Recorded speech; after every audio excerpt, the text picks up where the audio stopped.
Bonjour à tous, nous sommes de retour pour découvrir ou redécouvrir ensemble le fil rouge de la semaine, le dossier de la rédaction proposé du lundi au vendredi dans le journal.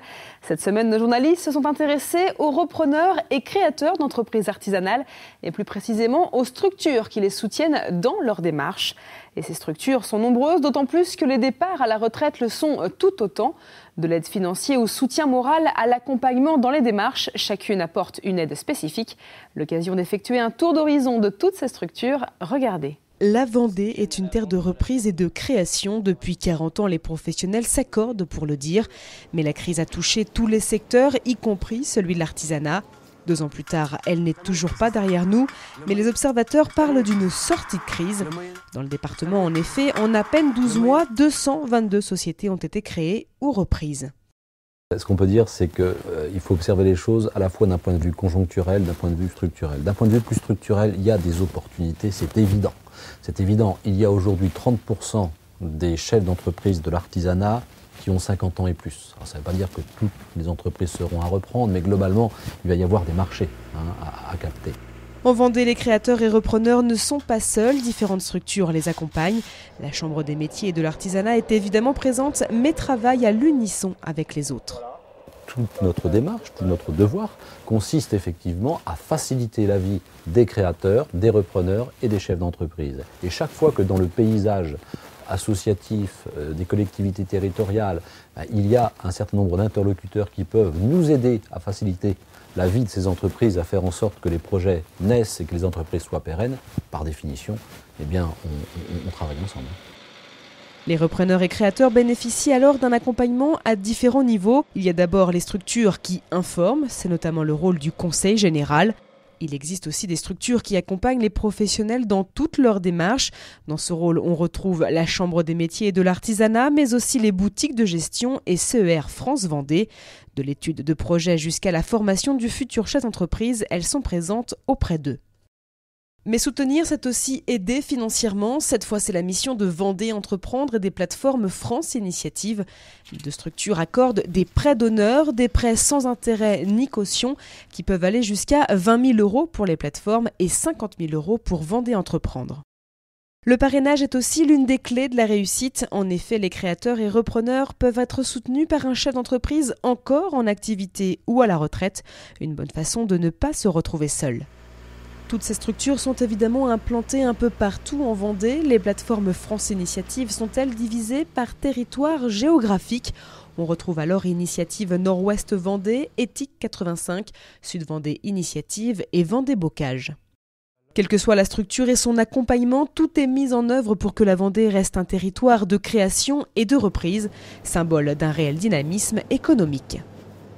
On vient de parler de la théorie, passons à la pratique. Le réseau Vendée Entreprendre, par exemple, a suivi Sylvain Damar dans sa création d'une entreprise de 3D. Un suivi qui a permis aux jeunes entrepreneurs de s'implanter à Cugan il y a 1 an. Regardez. La tête dans l'écran, Sylvain Damar est un passionné de la 3D. Il y a 2 ans, il décide de se lancer concrètement dans le monde virtuel et de créer son entreprise. Il se tourne vers le réseau Vendée Entreprendre, un réseau qui soutient les futurs chefs d'entreprise comme Sylvain. La structure l'aide alors à mettre les idées qu'il a dans la tête sur papier. Au début, le projet il était vaste, un peu diffus. Donc ils ont aidé pas mal à me concentrer vers où je voulais aller. Si on n'a pas ça, on peut pas aujourd'hui. Si on est chef d'entreprise, on est seul. On voit pas, on voit nos clients, mais en termes de conseils, d'écoute, etc., il n'y a pas grand monde. Donc c'est bien d'avoir aussi des gens qui sont capables de comprendre nos problèmes et puis de savoir comment eux ils ont fait face, quoi. Le réseau Vendée Entreprendre est en effet formé de chefs d'entreprise en activité ou à la retraite. Ensemble, ils mettent sur pied une étude. Début 2009, Sylvain Damar passe devant une commission. Il reçoit alors un prêt d'honneur de 20 000 €. Une bonne somme pour bien démarrer. Mais sa rencontre avec Vendée Entreprendre, c'est bien plus que ça. Pour moi, c'est plus de l'accompagnement, c'est plus du réseau. Parce que l'aide financière, à la limite, si on va voir un banquier, on peut l'avoir. C'est un prêt à taux zéro, c'est pas négligeable, mais c'est plus l'accompagnement, le fait que c'est quand même un réseau de chefs d'entreprise donc c'est aussi des contacts qui peuvent être des clients, de l'aide au niveau juridique, dans tous les domaines vraiment. Après un an de travail sur son projet, en novembre 2009, Sylvain Damar ouvre son bureau d'études à Cugand. Cet ancien modeleur maquettiste crée alors notamment des images de synthèse pour le secteur industriel. Il travaille aussi avec les professionnels du bâtiment et de la communication. Aujourd'hui, ils sont 2 salariés. Demain, il espère embaucher 4 autres personnes. Pour cela, le trentenaire vient de se lancer dans le secteur du patrimoine où le virtuel redonne vie au passé. Dans cette nouvelle étape, le réseau Vendée Entreprendre est évidemment présent. Il le sera encore durant 2 ans. Mais déjà, le jeune chef d'entreprise est à l'image de sa société, avoir su créer un projet en 3 dimensions pour qu'il devienne réalité. Et le projet est aussi devenu réalité pour le couple Menanto. Eux n'ont pas créé mais repris une entreprise de menuiserie à Saint-James-la-Plaine. Cette fois avec l'aide financière et morale de Sud Vendée Initiative. Nos journalistes sont allés à la rencontre de ce duo. Menuiserie Menanto-Labbé, bonjour. À la vie comme au bureau, ils forment un couple. Aujourd'hui, Nicolas et Sandra Menanto sont à la tête d'une entreprise de menuiserie de rénovation à Saint-James-la-Plaine. Mais avant d'arriver à ce bureau, il y a 2 ans, Nicolas travaillait à l'atelier depuis 10 ans déjà. La reprise était donc une suite logique pour ce jeune entrepreneur. Sandra, quant à elle, était installée dans une agence de voyage. Le soutien de Sud Vendée Initiative était donc essentiel. On est un petit peu perdu, ça c'est sûr que quand on commence une entreprise, surtout quand on n'est pas de métier, moi ce qui était mon cas, j'étais pas du tout dans ce métier-là, c'est un petit peu difficile. Après, on a toujours des gens autour de nous qui savent nous conseiller. En plus de l'accompagnement, Sud Vendée Initiative leur permet d'obtenir un prêt d'honneur de 5 000 €. L'entreprise étant déjà implantée, le couple investit dans un nouveau camion. Un parrain leur est aussi désigné, ce n'est autre que le maire de la commune qui est agriculteur. Un professionnel qui peut les soutenir et les orienter. Ce qu'ils apprécient, si vous voulez, c'est d'avoir aussi un regard extérieur sur leur entreprise. Et regard que je ne vais pas qualifier de sans concession, mais il faut que ce regard soit là, objectif, et puisse, si vous voulez, la personne puisse effectivement leur montrer, leur démontrer ce qui va moins bien, ce qui va bien. En fait, les échanges portent autour de ça. Quelle que soit la reprise, les difficultés sont toujours présentes, d'autant plus que le couple s'est installé fin 2008, pleine période de crise. Et même s'ils ont bénéficié de nombreuses commandes déjà engagées par leurs prédécesseurs, l'appui de professionnels était important. Je pense que le soutien moral est peut-être primordial. C'est quand même beaucoup de soucis au départ, c'est savoir si on va y arriver, savoir gérer sa clientèle, enfin plein de choses, oui. Le côté moral est plus dur que le côté financier. Le bilan 2009 est déjà positif. Quant aux professionnels du Sud Vendée Initiative, ils seront encore à leur côté jusqu'en 2011. Durant cette dernière année, les 2 jeunes entrepreneurs pourront d'ailleurs à nouveau faire une demande de prêt d'honneur. Un coup de pouce pour l'entreprise. Ensuite, à l'image du bois qu'elle rénove, elle sera alors prête à perdurer, comme avait su le faire son prédécesseur durant 30 ans. Et on continue toujours à découvrir les différentes structures qui accompagnent les futurs créateurs et repreneurs d'entreprises artisanales.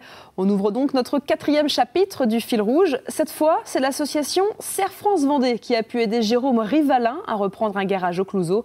Caroline Tronche l'a rencontré dans son atelier. C'est parce qu'il avait envie de devenir son propre patron que Jérôme a quitté cet été son poste de chef d'atelier dans un garage de Saint-Gilles-Croix-de-Vie. Direction les Clouseaux pour reprendre l'affaire de Monsieur Germain. On a demandé à la Chambre des métiers une liste de garages qui était en vente. Et donc on a sélectionné plusieurs, après on a visité. Et puis celui-là nous a paru le plus près déjà de notre domicile et puis le plus intéressant. La transmission se passe sans problème, mais le nouveau propriétaire du garage découvre rapidement tout ce que reprise implique. Nombreuses démarches administratives, procédures juridiques et accessoirement mise en route de l'affaire. C'est donc pour ça que Jérôme fait appel à une sorte de tuteur de la création. Serre France Vendée, c'est une entreprise associative de conseil, de gestion et d'expertise comptable. Donc notre mission, c'est d'accompagner les chefs d'entreprise dans toutes les étapes de la création, à l'accompagnement et la gestion quotidienne de leur entreprise, jusqu'à la transmission de l'entreprise. Si Jérôme avait créé de toutes pièces le garage des Clouseaux, il aurait dû se créer également sa clientèle.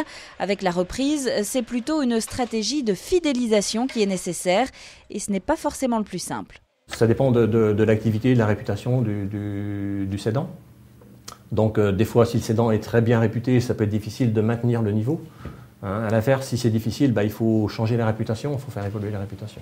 Maintenant, quelqu'un qui veut avoir une certaine dimension, forcément, il va plus chercher à reprendre. Parce qu'on a une activité qui existe déjà. 4 mois après la reprise du garage, Jérôme a déjà 2 salariés et un apprenti.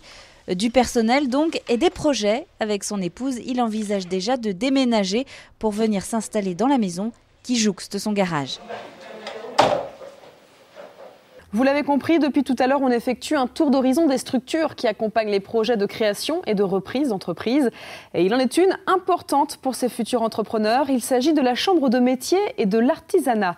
2 amis ont pu bénéficier de cette aide, notamment en suivant une formation. Depuis, ils ont repris une société de sonorisation et d'éclairage à Saint-Jean-de-Mont. Dans quelques jours, ils fêteront d'ailleurs leur 1 an. François Conneau a rencontré l'un d'entre eux. 40 cm. Aujourd'hui, Jérôme Geoffry est seul à l'entrepôt. Son collègue associé, Sylvain Péchard, technicien du spectacle comme lui, est en formation à Nantes. Depuis 1 an, ils sont tous deux à la tête de LR Événements, une entreprise de sonorisation, d'éclairage et de structures scéniques basée à Saint-Jean-de-Mont. Anciens de JVS, ils l'ont racheté suite au départ en retraite du gérant de l'entreprise. JVS, entreprise individuelle, est alors devenue LR Événements, société à responsabilité limitée. Se mettre à son compte, c'était un petit peu un défi, oui, parce que faut le gérer tous les jours et ça ne s'arrête jamais. On est toujours dans le feu de l'action. C'est quelque part ce qui moi, m'attirait, parce qu'on est sans cesse dedans. Et... Avant même de démarrer leur activité, ils sont passés par la Chambre de métier à La Roche-sur-Yon, étape obligatoire pour qui veut créer ou reprendre une entreprise. Ils ont alors suivi une formation de gestion à l'entreprise, appelée Passeport pour entreprendre. Cette formation, elle est obligatoire et ça paraît logique et moi je trouve ça très bien parce qu'on peut connaître très bien son métier, on peut savoir faire de la sonorisation, de l'éclairage, mais après gérer une entreprise c'est quand même c'est pas un autre métier mais ça en fait partie et c'est au moins du 50-50. Donc c'est pas tout de savoir faire de la sono, mais il faut aussi savoir pas perdre de l'argent ou en gagner ou pas faire n'importe quoi avec les impôts, avec les administrations. Après près d'1 an d'activité, le bilan semble déjà satisfaisant. Beaucoup de clients de l'ancienne entreprise leur sont restés fidèles, ce qui est loin d'être négligeable. L'avantage d'une reprise d'entreprise, c'est qu'on rachète aussi la clientèle, ce qu'on appelle l'incorporel. Et ça, quelque part, c'est un petit peu un avantage par rapport à une création d'entreprise, c'est qu'on ne part pas de zéro. Et là, les clients nous connaissaient puisqu'on travaillait pour l'ancienne entreprise. Du coup, ils nous faisaient confiance. Le matériel était quasiment le même si on a fait des rachats et on a un petit peu investi, on a un petit peu amélioré le matériel. Donc on sait qu'on a fait un chiffre à peu près correct et que ça équivaut un petit peu à ce qui se faisait avant. Bref, LR Événements est sur les bons rails. L'entreprise montoise a déjà fait ses preuves sur plusieurs festivals du nord-ouest vendéen, tels la Déferlante ou le Festival des Givrés. Polyvalent et déjà expérimenté, Jérôme et Sylvain ont toutes les cartes en main pour continuer à la faire grandir. C'est la fin de cette édition Fil Rouge. Merci de l'avoir suivi. Vous pourrez retrouver l'émission tout le week-end sur TV Vendée. La semaine prochaine, le Fil Rouge sera consacré à l'Île-Dieu. Nos journalistes, en effet, se sont rendus sur le Petit Rocher. En attendant, je vous souhaite de passer un excellent week-end sur TV Vendée.